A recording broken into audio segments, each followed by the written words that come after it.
The tale opens with a young woman named Malfira, seated in a quiet park, enjoying a simple sandwich. An elderly traveler steps down from his carriage and, drawn by the sight of her meal, approaches her with curiosity. Malfira offers him a box of food she had prepared, filled with neatly packed dishes. The man takes a seat and bites into a sandwich. His expression brightens instantly, the taste surprising him. He asks about the meat, delighted by its flavor. Malfira answers without hesitation, explaining that it comes from a dark creature known as the Backhorn. The man immediately gags and spits the food out, horrified. The old man mutters about how strange it is for a refined young lady to eat the flesh of poisonous beasts. Something about her reminds him of someone from his past. Malfira, meanwhile, is simply glad that her cooking left an impression. She believes that with the right preparation, even the most dangerous monster can be turned into a feast, though no one seems willing to accept that truth. As she dreams of finding someone who appreciates her craft, far away, a hooded adventurer lingers in a field, deep in thought. Later, the story returns to the kingdom's autumn banquet, hosted by nobles dressed in fine attire. Malfira attends as the daughter of Count Marchelade. She samples the dishes prepared by the royal chefs and admires their skill. Before she can indulge further, her attendant, Talbot, interrupts and reminds her of her true purpose for being there. Malfira awkwardly recalls that she is expected to secure a suitor at this banquet. Her stepmother, Celia, had warned her that failure to find a husband would result in her being sent to a convent school. Even her father had gently asked her to choose a man of good character. The weight of these expectations hangs over her, but the atmosphere of the gathering suffocates her. None of the eligible nobles show any interest in her presence, keeping their distance as if she carried misfortune. Discouraged, she slips out of the banquet and wanders the outer grounds, wondering if she might find someone of worth among the common knights. Her thoughts are cut short when chaos breaks out. Screams echo as a monstrous figure emerges. The nobles scatter in fear, abandoning the scene. Amid the confusion, Malfira notices an elderly couple who have fallen to the ground. She rushes to help them, but the woman admits she cannot walk without her cane. Terror floods her expression as the monster looms closer behind Malfira. To her shock, it is another Backhorn. That such a beast would appear in the middle of a populated area seems unthinkable. Malfira makes the split-second decision to draw the creature's attention away, leading it away from the couple. But as the monster towers over her and prepares to crush her, Malfira braces for the end. At that very moment, a blade cleaves through the air. The monster collapses, its head severed in one stroke. A young swordsman lands gracefully, lowering his weapon with calm precision. Whispers spread through the crowd, murmuring about the man's strength and identity. Malfira stares in awe at the figure known as Duke Galbraith, infamous as the Blood-Mad Duke. His sharp gaze turns toward her, and he asks whether she is afraid of him. Malfira studies the swordsman for a moment, recalling the rumors that the Duke takes joy in cutting down beasts. Still, his sharp features leave her flustered, and she rises to thank him. Galbraith notices her composure and, slightly puzzled, asks if she suffered any injuries. She assures him she is unharmed, but her gaze lingers on the smear of blood across his cheek. With a hesitant voice, she suggests he should wash it off. His brow furrows in confusion until she explains that the Backhorn had shown signs of infection. If its blood were to enter his system, the consequences could be dangerous. Malfira explains that monster flesh can be purified by draining its magical energy through the use of special instruments. Galbraith listens intently, then grows uncharacteristically serious. With a strange gentleness, he takes her hands and asks if he might try one of her dishes the next time she prepares one.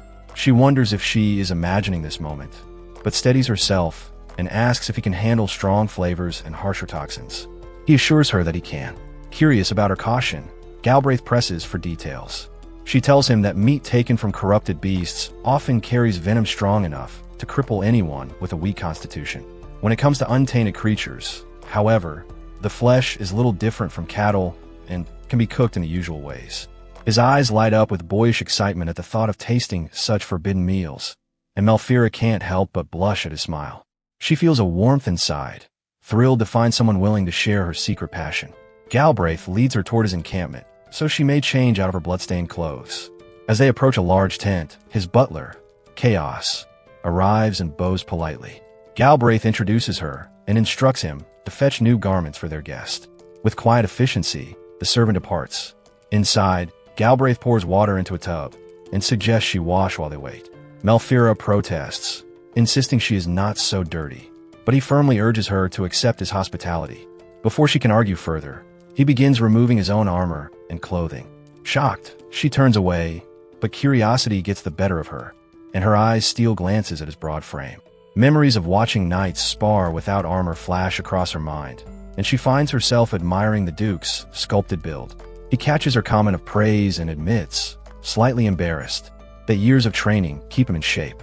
She imagines for a moment how he must look in the heat of battle, and her heart races. Trying to calm herself, she joins him at the basin. While she washes, she asks if he might teach her how to slay monsters. He chuckles, explaining that wielding a sword demands strength she does not yet possess, and tells her to leave the dangerous work to him. His protective tone makes her smile, and he quickly changes the subject, asking whether there is a particular beast she wishes him to hunt for her table. She lights up, thinking of the endless possibilities, and he wipes a stain from her cheek with unexpected tenderness. She mimics him, brushing his face in return, caught in the moment. The spell is broken when Chaos returns, arching a brow at the sight of his master bare-chested with a young lady. He sternly reminds Galbraith of proper conduct, then presents Malfira with a gown of fine make. She thanks him with delight. The Duke mentions it once belonged to royalty, but her attention is already fixed on the massive, severed monster head he carries, admiration clear in her gaze. The men around them exchange glances, surprised that a noblewoman is charmed by such savagery.